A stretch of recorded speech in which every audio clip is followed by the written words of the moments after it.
My name is Albert, and at 25 years old, I never thought I'd have to choose between my athletic scholarship and my family. The knee surgery I desperately needed was my only shot at continuing my track career, but my father canceled it last minute. Why? Because my younger sister Madison wanted to go on a European vacation that happened to fall during my recovery period. Little did he know that his decision would set off a chain of events that would change our family forever. Before I dive into this story, let me know where you're watching from in the comments, and if you haven't already, hit that like and subscribe button to support more real stories like mine. I grew up in a middle-class neighborhood in Grand Rapids, Michigan, where my childhood home sat on a quiet street lined with maple trees that turned brilliant shades of red and orange every fall. From as early as I can remember, I was always running, chasing after neighborhood kids, racing my bike down hills or sprinting through our backyard until my lungs burned. By the time I was 8, it became clear that I had a natural talent for track and field. My father, Thomas, was my biggest supporter. He never missed a single meet, even when it meant driving 3 hours after a full day at his accounting firm.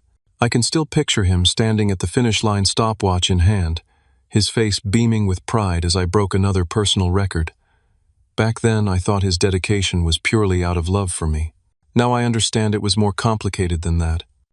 Our family dynamic changed dramatically when my mother Elizabeth passed away from breast cancer when I was 12. The three of us, Dad, my sister, Madison, and I, were left to navigate a world that suddenly felt empty and unfamiliar. Madison was only 6 at the time, and perhaps that's why Dad's attention shifted so dramatically toward her.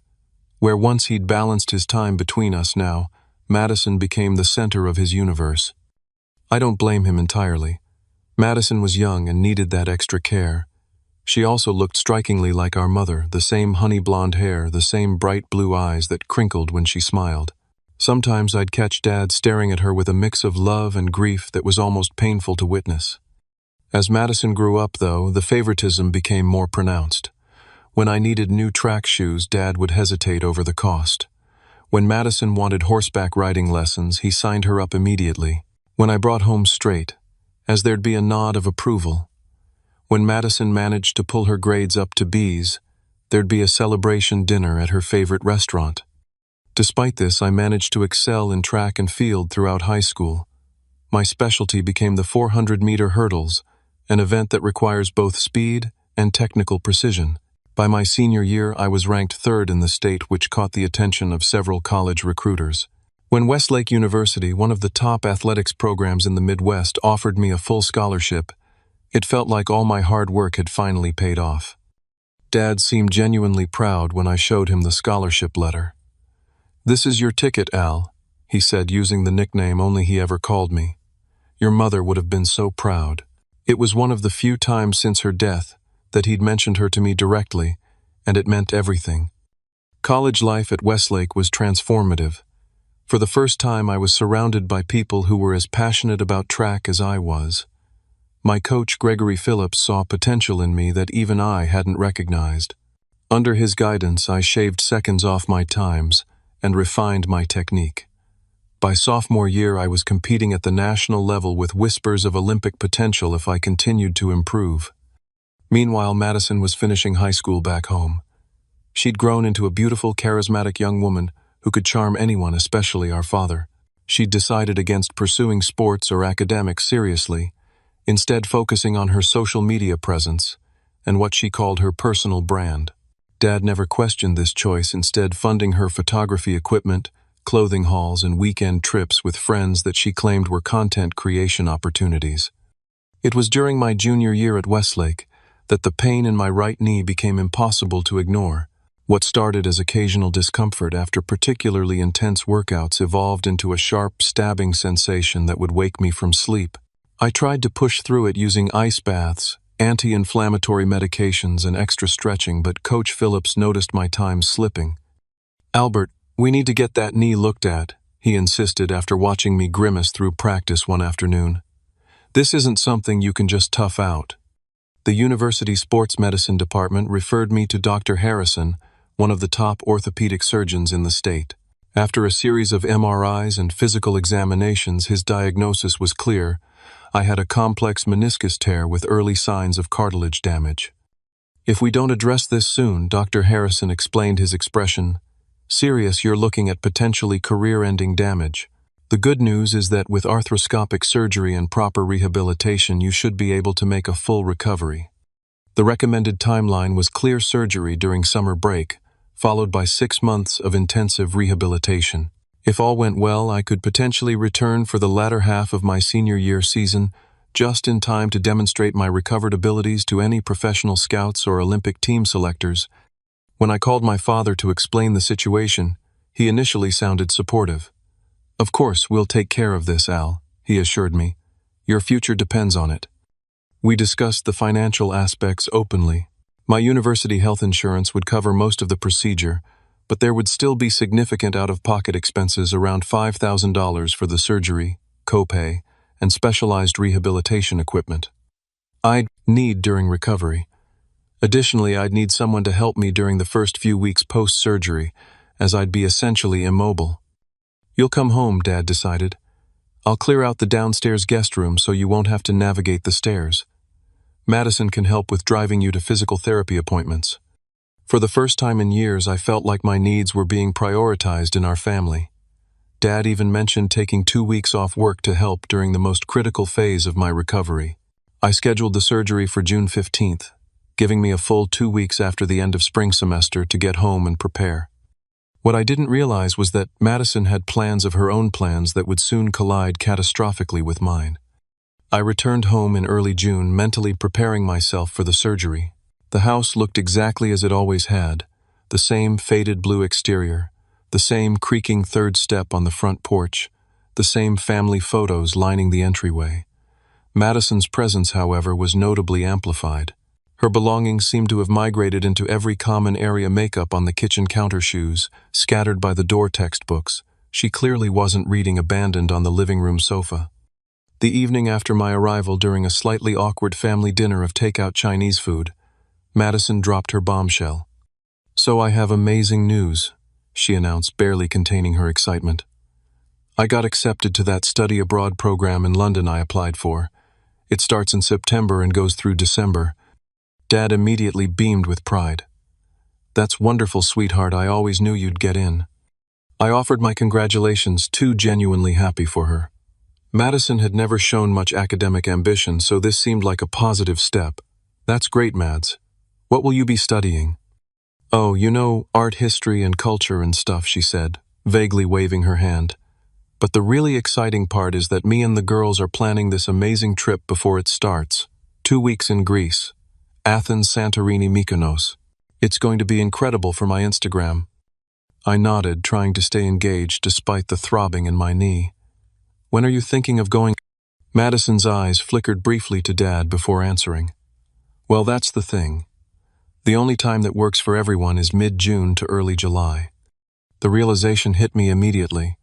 Wait, that's exactly when my surgery and initial recovery is scheduled. An uncomfortable silence fell over the table. Dad suddenly became very interested in his sweet and sour chicken, avoiding eye contact. "I mean, it's not like you're having heart surgery or something," Madison said with a shrug. "Can't you just push it back a little? This is like a once-in-a-lifetime opportunity for me." "Madison, it's not that simple," I explained, trying to keep my voice level. "The timing was specifically planned around my track season. If I delay the surgery, I might not recover in time for—" "It's always about your track stuff," she interrupted, rolling her eyes. "Some of us have other interests besides running in circles, you know." Dad finally spoke up, but not in the way I expected. "Albert, is it possible to reschedule? Even a few weeks could make a difference." I stared at him in disbelief. "Dad, we've discussed this. The surgeon is booked months in advance. If I reschedule, it might be fall before he can fit me in, and then my entire senior season is at risk. Plus, you said you'd take time off work to help me recover." I know, he said, rubbing his temples. "It's just Madison's program is important too, and this trip could be really valuable for her personal development." Personal development. Taking selfies on Greek beaches was hardly educational, but I bit my tongue. "What about the time you were going to take off work? You can't be in 2 places at once." Dad shifted uncomfortably in his seat. "Well, that's something we might need to reconsider. Madison would need someone to help her prepare for this trip and get her situated in London afterward. I couldn't believe what I was hearing. So you're saying your vacation time is now going to her trip instead of my medical recovery? Don't be so dramatic, Albert Madison sighed theatrically. Dad, tell him he's being dramatic. No one's saying anything definite yet, Dad said weakly. Let's all sleep on it and discuss tomorrow. But over the next few days, the subtle shifts in the household were unmistakable. Dad spent hours researching Greek destinations with Madison. Brochures for Mediterranean cruises appeared on the coffee table. Madison's new passport arrived and she proudly showed it off at dinner. Meanwhile, my pre-surgery paperwork sat untouched on the kitchen counter gathering dust. 4 days after my arrival home, I was awakened around midnight by voices downstairs. Quietly, I made my way to the top of the staircase, where I could hear Dad and Madison talking in the kitchen. The total for the package deal is $10,000 plus. We need to budget another $2,000 for spending money, Madison was saying. And then there's all the new clothes I'll need for London once the summer program starts. That's a lot of money, sweetheart, Dad replied, though his tone wasn't firm. Daddy, I've worked so hard in school, Madison said, her voice taking on the wheedling quality that had worked on him since she was little. And you know how much this means to me. It's not just a vacation. It's an investment in my future. These connections and experiences could lead to amazing opportunities. There was a pause, and I could almost picture Dad melting under her manipulative gaze. And it's not like we can afford both my trip and Albert's surgery right now, she continued. His athletic scholarship already paid for his college. I think it's only fair that I get this opportunity now. My stomach dropped. How had my necessary medical procedure become comparable to her voluntary vacation? You're right, Dad, finally said with a sigh. It is your turn, and Albert's injury isn't life-threatening. He can get the surgery done after your program starts in the fall. Exactly. Madison's voice was triumphant. And honestly, he's being kind of selfish about the whole thing. It's just a sports thing. It's not like his entire future depends on it. But it did. My entire future, the career I'd been working towards since childhood, the professional opportunities that hinged on my final collegiate season, all of it depended on this surgery and timely recovery. How could they not see that? I retreated to my room, my mind racing. The next morning I called Coach Phillips to explain the situation, my voice tight with frustration. They can't do this to you, Albert, he said firmly. Let me make some calls. The athletic department might be able to help cover some costs if your family situation has changed. But when I approached Dad that evening with this potential solution, his response was unexpectedly cold. I've made my decision, Albert, he said, without looking up from his laptop. I've already put down non-refundable deposits for Madison's trip. Your surgery will need to wait until September at least. Dad, you don't understand. By then it might be too late, Dr. Harrison said. Doctors always make things sound more urgent than they are, he interrupted. You can manage with rest and physical therapy until then. Madison deserves this opportunity. As the days passed, the pain in my knee worsened. Simple activities like walking down the driveway to get the mail became excruciating. I tried one last appeal to my father, showing him the most recent email from my surgeon, emphasizing the risks of delay. I understand you're disappointed, Dad said, his tone dismissive, but you need to think about someone besides yourself for once. Madison has been looking forward to this trip for months. That was the moment I realized how completely my father's perspective had been warped. In his mind, Madison's desires would always outweigh my needs, even medical ones. The surgery was officially canceled the next day, when Dad called Dr. Harrison's office and withdrew his financial support for the procedure. I watched from my bedroom window as Madison gleefully ordered new swimsuits online, completely unbothered by the fact that her vacation was coming at the expense of my health and future. The betrayal cut deeper than any physical pain in my knee ever could. With my surgery canceled and my father firmly entrenched in Madison's corner, I faced a devastating reality. Dr. Harrison was furious when he learned the reason for the cancellation. This is completely irresponsible, he told me during a video consultation.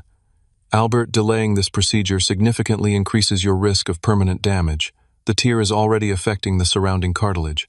The longer we wait, the more extensive the damage becomes. His words sent a chill through me. What are my options, Dr. Harrison? Medically speaking, you need this surgery as soon as possible.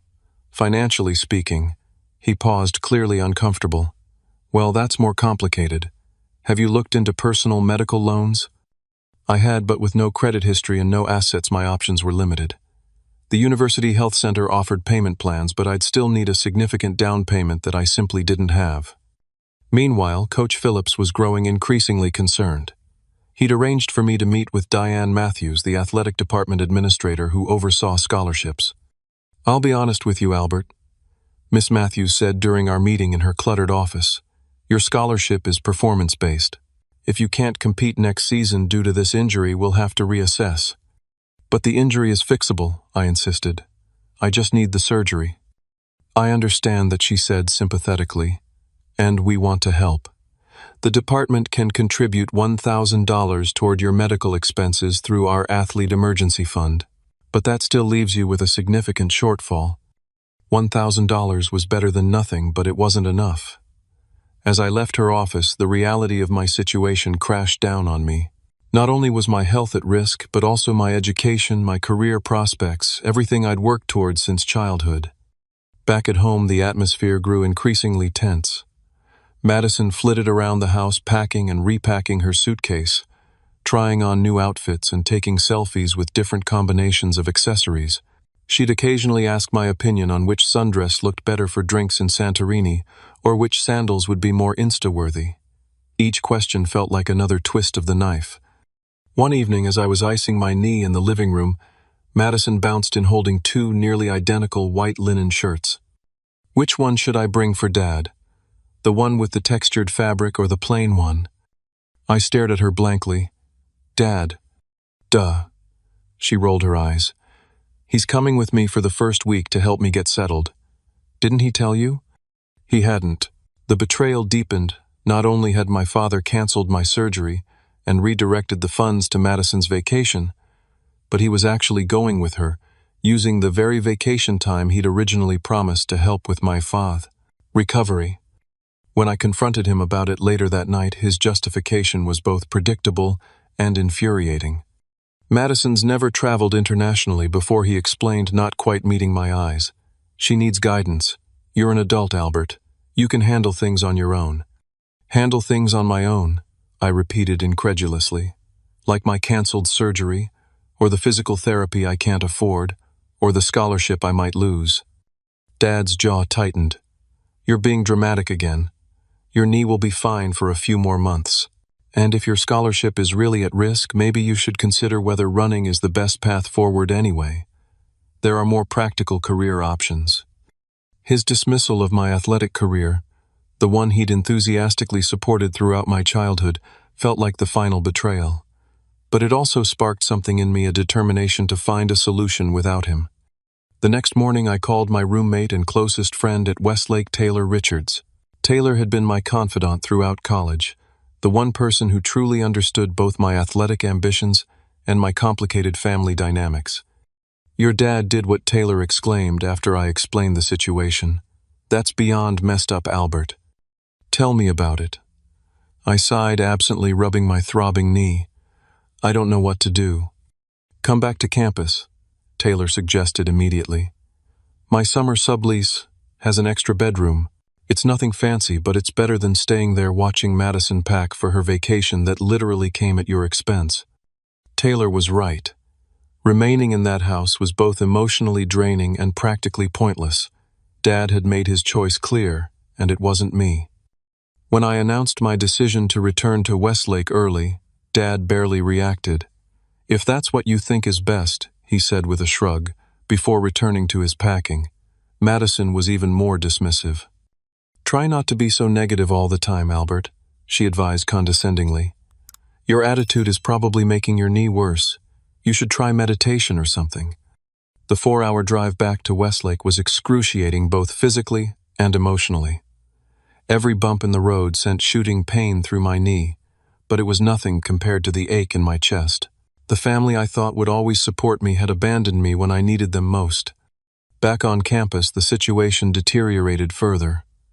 Despite modified training recommended by the sports medicine team, my knee continued to worsen. During a light practice session, just basic stretching and minimal jogging, something gave way with a sickening pop. I collapsed on the track, the pain so intense that black spots danced before my eyes. Coach Phillips was at my side instantly, his face grim as he examined my now swollen knee. "We need to get you to emergency now," he said, gesturing for two teammates to help me up. The emergency room doctor confirmed our worst fears. The meniscus tear had significantly worsened with additional damage to the surrounding ligaments. When he learned that a recommended surgery had been canceled for non-medical reasons, his professional demeanor briefly cracked. "This should never have happened," he said, shaking his head.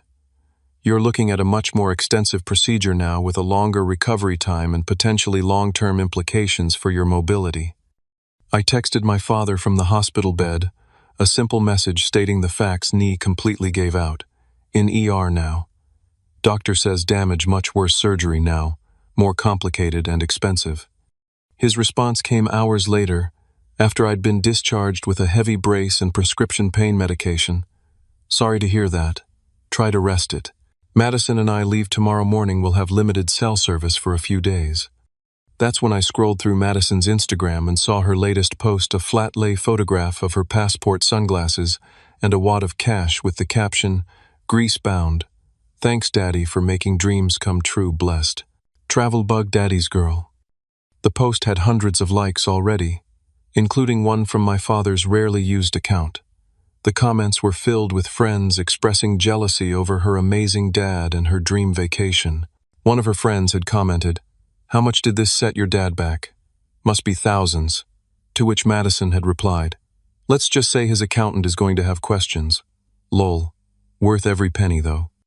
I threw my phone across the room, immediately regretting it, when I had to hobble painfully to retrieve it. The injustice burned like fire. My father hadn't just chosen Madison over me, he'd spent significantly more on her vacation than my surgery would have cost. According to Madison's own posts, they were staying at luxury resorts, had booked private tours, and had even arranged for a chartered yacht day in Mykonos. The final blow came the next day, when Coach Phillips called me into his office for a meeting with the athletic director, James Thornton.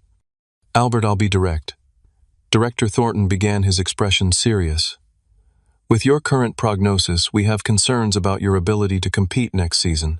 We value you as a student and as an athlete, but we need to discuss the terms of your scholarship." The message was clear: no competition, no scholarship. Without surgery, I couldn't compete. Without my scholarship, I couldn't afford tuition for my senior year. Without my degree, the career opportunities I'd been working toward would vanish. As I left the athletic complex, leaning heavily on my crutches, I realized I'd reached my breaking point. My father had sacrificed my future for Madison's vacation, and now everything I'd worked for was slipping away. Something had to change, and I realized with sudden clarity that it had to start with me.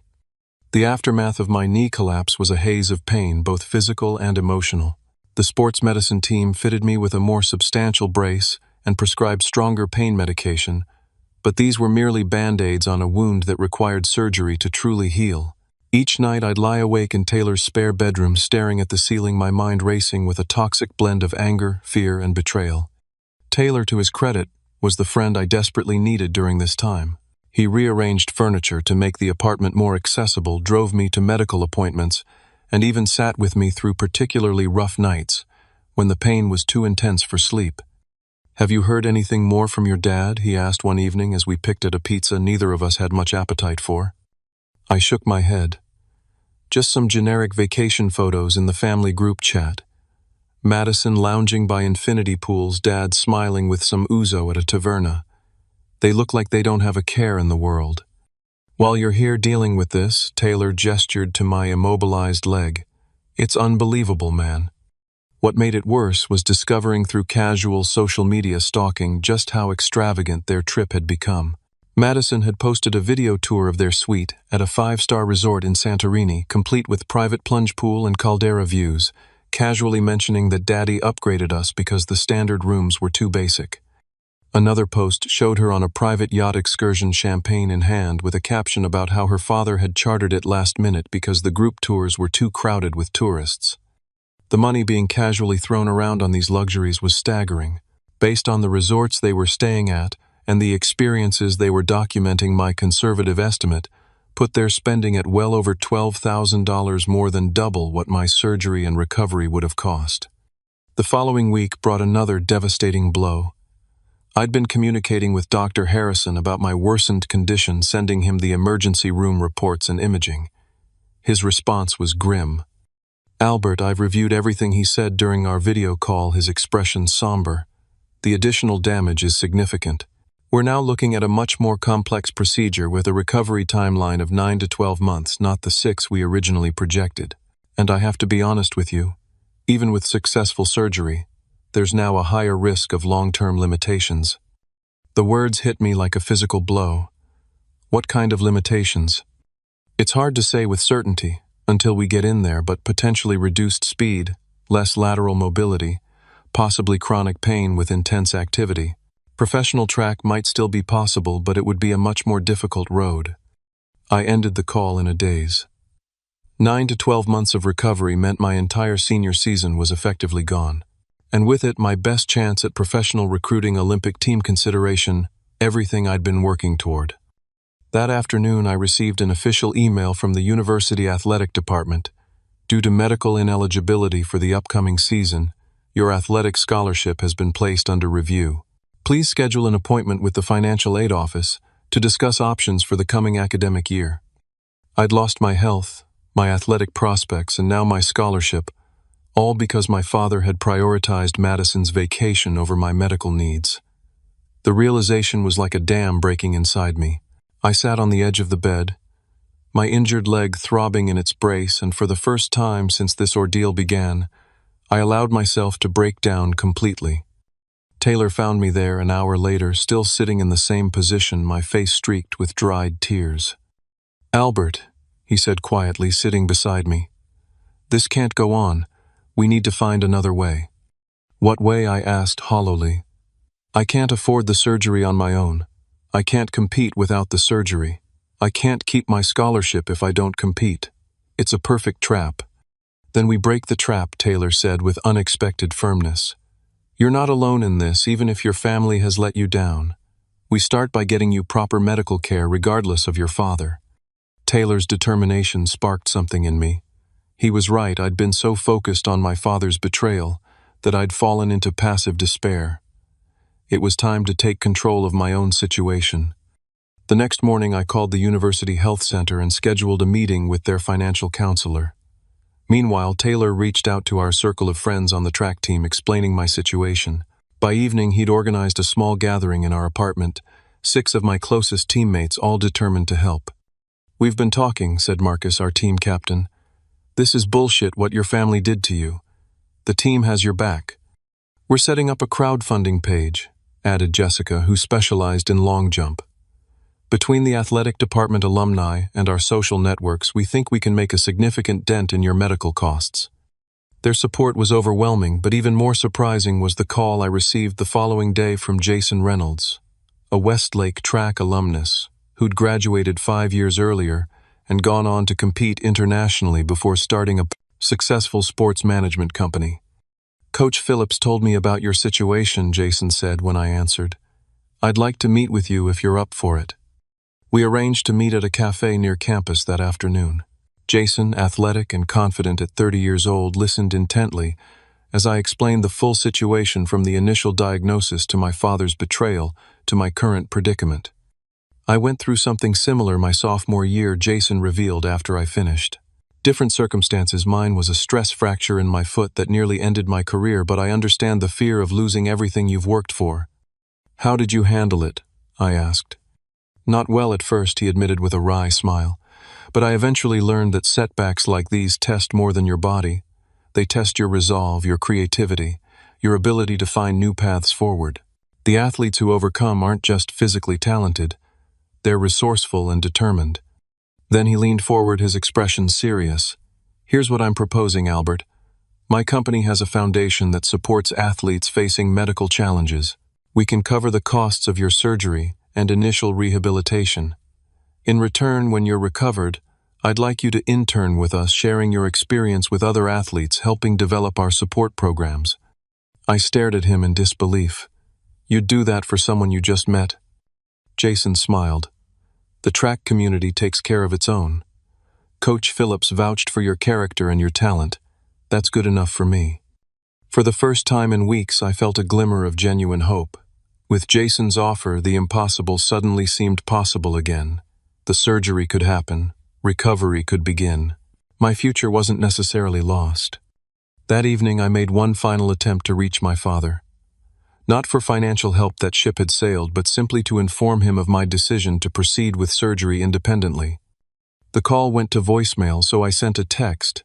"Instead, I've found a way to get my surgery without your help. I'm scheduled for next week. I wanted you to know that while I can't understand or forgive your choice right now, I'm finding my own path forward." His response came hours later. "Glad you worked something out. Madison and I are extending our stay another week since we're having such a wonderful time. I hope your surgery goes well." No apology. No acknowledgement of his role in the situation. Not even a question about how I'd managed to arrange the surgery or who was helping me. Just information about their extended vacation. That text was the final confirmation I needed. My father had made his choice clear, and now I was making mine. I would have the surgery focus on my recovery and rebuild my life with or without the family that had abandoned me when I needed them most. As I set my phone aside, my knee throbbing with its now familiar pain, I felt an unexpected sense of clarity. The path ahead would be difficult, but for the first time since this ordeal began, it was a path I was choosing for myself. With Jason Reynolds' financial support secured, and my surgery scheduled for the following week, I felt a renewed sense of purpose. There was still significant work to be done, both practical and emotional, but at least now I had a way forward. My first priority was understanding my medical and financial situation independently from my father. I scheduled a meeting with a patient advocate at the University Health Center, a compassionate woman named Eleanor, who specialized in helping students navigate complex healthcare decisions. "Since you're 25, you're still on your father's insurance plan under the Affordable Care Act," Eleanor explained, reviewing my documents. "The good news is that he can't remove you from that plan until the next open enrollment period. The challenging news is that you'll still need to coordinate with the insurance company directly, since it seems your father isn't being cooperative." Eleanor helped me contact the insurance provider, establish my own communication channel with them, and understand exactly what would be covered. Jason's foundation would handle the remaining costs, including the deductible and copays that my father had originally promised to cover.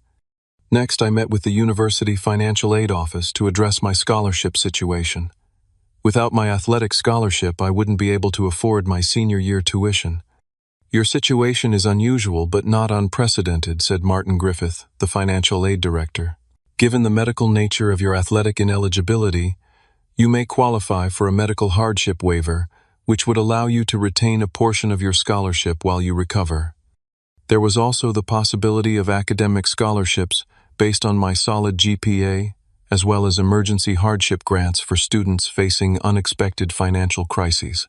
By the end of our meeting, Martin had outlined a potential patchwork of funding sources that could keep me in school, even without my full athletic scholarship. The final piece of the puzzle was post-surgical care. I couldn't return to my father's house for recovery, and Taylor's apartment, while offered generously, wasn't ideal for someone with limited mobility. "We might have a solution for that too," Coach Phillips said when I met with him to update him on my progress. "The athletic department maintains 2 accessible apartments for visiting coaches and athletes with disabilities. One of them is vacant for the summer. I've already spoken with Director Thornton, and he's approved you using it during your initial recovery period." As each piece fell into place, I felt increasingly confident in my decision to proceed independently. I was building a support system not of family but of friends, mentors, and compassionate strangers who recognized the injustice of my situation and wanted to help.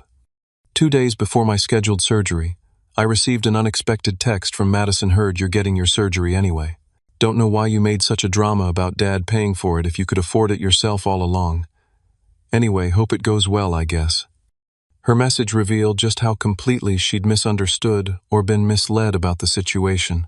In her mind, I'd simply found money I'd had access to all along rather than relying on the generosity of others after being abandoned by my own family. I considered explaining everything to her: the crowdfunding my teammates had organized, Jason's foundation, the patient advocate and financial aid officers who'd worked to help me.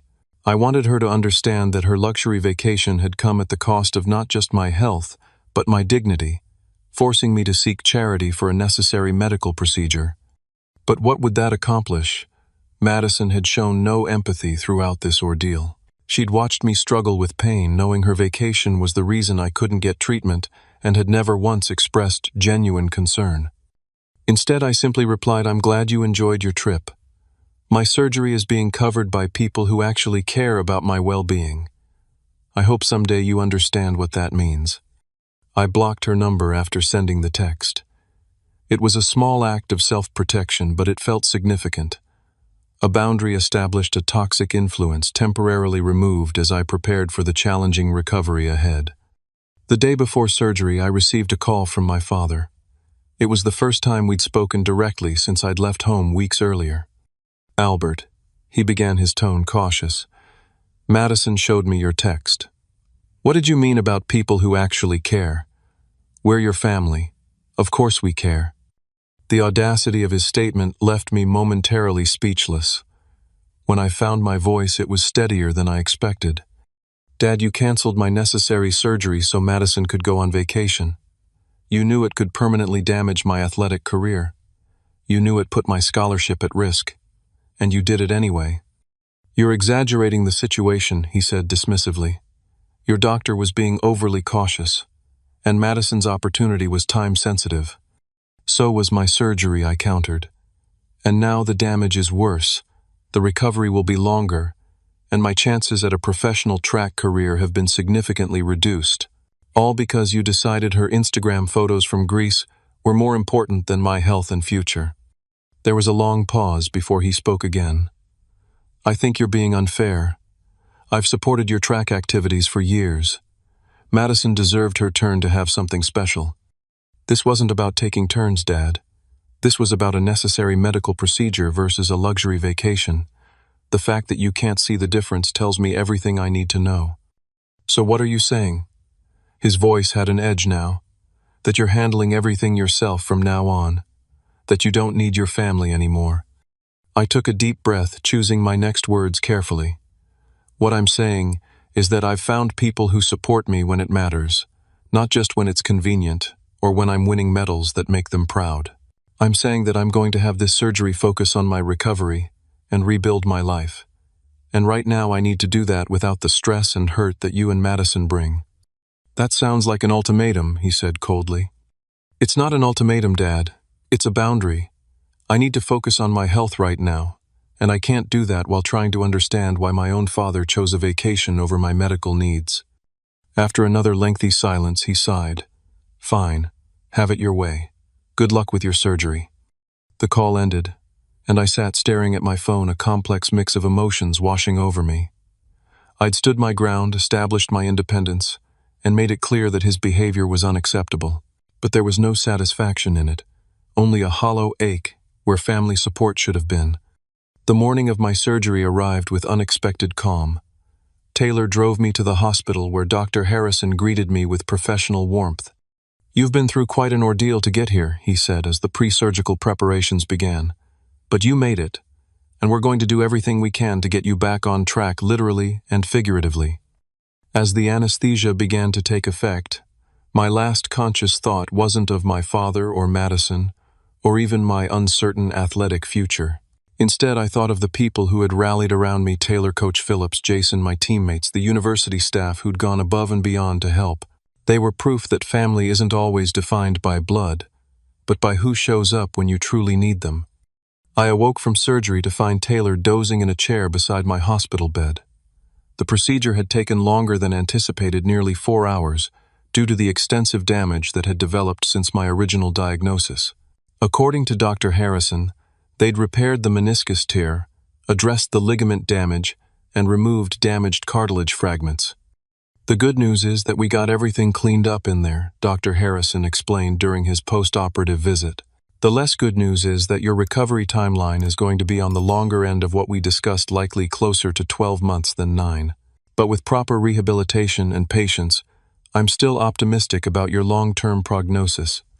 That first week of recovery was a blur of pain medication, physical therapy evaluations, and awkward adjustments to life with an immobilized leg. True to his word, Coach Phillips had arranged for me to use one of the accessible apartments on campus, a ground-floor unit with widened doorways, grab bars in the bathroom, and proximity to the athletic facilities where I'd be doing my rehabilitation. Taylor helped me get settled, and a rotation of teammates ensured I had regular visitors and assistants with meals and basic needs. Jason Reynolds checked in every few days, both to see how I was doing and to update me on the Foundation's coverage of my medical expenses. "Everything's been processed smoothly," he assured me during one call. "Just focus on your recovery. The financial side is handled." It was during this first week of recovery that the unexpected began to unfold thousands of miles away in Greece. I first heard about it from Coach Phillips, who stopped by with a care package from the athletic department and an odd expression on his face. "Have you heard from your father recently?" he asked as I unwrapped the package to find team-branded sweats modified to fit over my bulky knee brace. "Not since before the surgery," I replied. "Why?" Coach Phillips hesitated. "There's been some major airline strike action across Europe. It's all over the news. Thousands of travelers stranded, including in Greece. I just wondered if your family had been affected." I hadn't been following the news during my recovery, but a quick internet search confirmed what Coach Phillips had mentioned. A massive, multi-airline strike had effectively shut down air travel across much of Europe, with Greece particularly impacted due to secondary strikes by airport workers. A part of me felt a petty satisfaction at the thought of Madison's perfect vacation being disrupted, but I pushed the feeling aside. "I haven't heard anything. I'm sure they'll figure it out." Later that evening, curiosity got the better of me. I unblocked Madison's number and checked her Instagram. What I found was a stream of increasingly frantic posts. "Stuck at Athens airport for 8 hours. This is literally the worst travel nightmare. Stranded. Update. All flights canceled for the next 3 days. Hotel rooms in Athens. All booked. Currently sleeping on the airport floor. Crying, worst day ever. Dad trying to find us a way home, but everything is chaos. Lost our deposit on the Santorini hotel too. Can this get any worse?" There was even a video of Madison having what could only be described as a public meltdown at the airport, screaming at airline staff, while my father tried unsuccessfully to calm her down. The post had thousands of views and hundreds of comments, most expressing second-hand embarrassment rather than sympathy. I felt a complex mix of emotions watching her distress. On one hand, it was hard to muster much sympathy given how callously she'd dismissed my medical needs in favor of this very trip. On the other hand, being stranded in a foreign country was genuinely stressful, and I wouldn't wish that on anyone. My contemplation was interrupted by a text from an unknown international number. "Albert, it's Dad. Using a temporary Greek number, since my phone doesn't work here. We're stuck in Athens. All flights canceled. Madison hysterical. Need to get home as soon as possible. Can you check if there are any flights from Athens to Detroit in next 3 days? Hotel internet not working." The irony was almost too perfect. After abandoning me to my own devices for a medical crisis, my father was now reaching out for help with his travel crisis. I considered ignoring the message entirely, but ultimately decided to take the high road. "Just had major surgery yesterday. Limited mobility. Try the American Embassy for assistance, or contact your credit card company. Many have emergency travel services. Good luck." I didn't hear back immediately, but over the next few days, Madison's social media told the story they'd eventually secured exorbitantly priced tickets on a circuitous route: home, Athens to Istanbul to London to New York to Detroit. Lost several non-refundable hotel deposits and had to pay for 5 unexpected nights in an overpriced Athens airport hotel. A post from Madison, a week after the airport meltdown, summed it up. "Finally home after the vacation from hell. Lost thousands in deposits, spent Dad's emergency fund on basic survival, and my skin is ruined from stress breakouts. Never. Traveling internationally again. Home at last, nightmare over. The financial impact of their extended, unplanned stay and complex rebooking appeared significant. According to Madison's various posts, they'd lost nearly $4,000 in non-refundable deposits and had to spend another $6,000 on emergency accommodations and new flights. Meanwhile, my recovery was progressing steadily. The initial post-surgical pain began to subside, and I started the first phase of physical therapy. Simple movements designed to maintain muscle tone without disturbing the healing tissues. Dr. Harrison was pleased with my progress during my 2-week follow-up appointment. "You're doing everything right," he said, examining my knee. "The swelling is down, the incisions are healing cleanly, and your range of motion is exactly where we want it at this stage." Jason Reynolds continued to be an unexpected blessing. Beyond covering my medical expenses, he'd begun mentoring me remotely, discussing potential career paths in sports management, athletic consulting, and coaching that could leverage my experience and education, even if professional. Competition wasn't in my future. The skills that make a great athlete, discipline, strategic thinking, performance under pressure, are incredibly valuable in business, he explained during one of our calls. Don't think of this injury as the end of your athletic career. Think of it as the beginning of your athletic-adjacent career. As I approached the 1-month mark post-surgery, I received another unexpected text from my father. "Need to talk. Important. Call when you can." Curiosity won out over caution, and I called him that evening. "Albert," he began, his voice uncharacteristically subdued. "How's the recovery going?" "Better than expected," I replied neutrally. "What's going on?" He sighed heavily. "I'm facing some challenges at work. The firm is conducting an audit of recent expenditures, including cash withdrawals. They're questioning some of the money I accessed for the Greece trip." This was surprising. My father had been with his accounting firm for over 20 years and had always been meticulously careful with finances. "What kind of questions?" "The kind that could lead to an internal investigation," he admitted. "I may have categorized some personal expenses as business-related, and the amounts were substantial enough to trigger red flags." I let that sink in. My straight-laced, rule-following father had potentially committed expense fraud to fund Madison's luxury vacation, the very vacation he'd prioritized over my necessary medical procedure. "I see," I said carefully. "That sounds serious."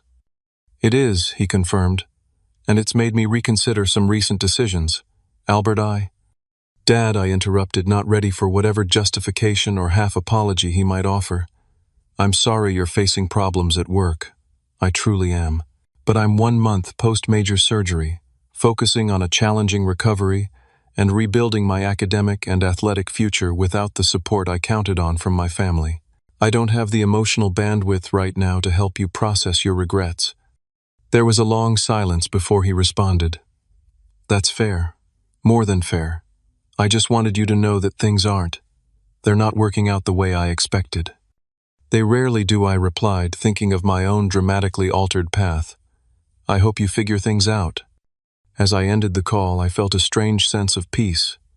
My father was experiencing the consequences of his choices, just as I was dealing with the consequences of his choices for me. The difference was that I had found strength and support in unexpected places, while he was discovering that the daughter he'd sacrificed so much for was ill-equipped to help him through his own crisis. It wasn't revenge, I hadn't orchestrated any of this, but there was a certain poetic justice to how events were unfolding. Sometimes the universe delivers its own form of balance, no action required. 6 months passed, each day marked by the steady rhythm of rehabilitation exercises, physical therapy appointments, and gradual improvements in my knee's strength and flexibility. The surgical scars faded from angry red to pale pink, then to thin silver lines that Dr. Harrison assured me would eventually be barely noticeable.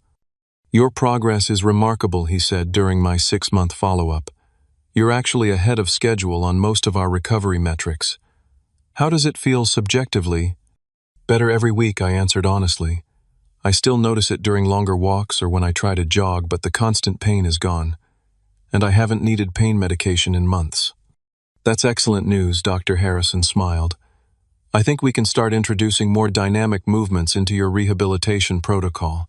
Not running yet, but more sport-specific training to prepare for that eventual step. The expanded rehabilitation program coincided with other positive developments in my life. The university had approved my medical hardship waiver, allowing me to retain 70% of my athletic scholarship despite my inability to compete. Combined with 2 merit-based academic scholarships I'd secured, my senior year tuition was fully covered. I'd also begun a part-time remote internship with Jason's sports management company, learning the business side of athletics from the ground up. The flexible hours worked perfectly with my rehabilitation schedule, and the experience was opening my eyes to career possibilities I'd never previously considered. As my life stabilized and improved, news from home arrived in sporadic, often surprising bursts. Madison's study abroad program in London had ended abruptly after just 2 months, not because of any external factors this time, but due to her own academic failings. They expected me to actually do all the readings and write these massive papers, she complained in a phone call to me, that I hadn't expected. It was supposed to be about experiencing the culture, not sitting in a library all day.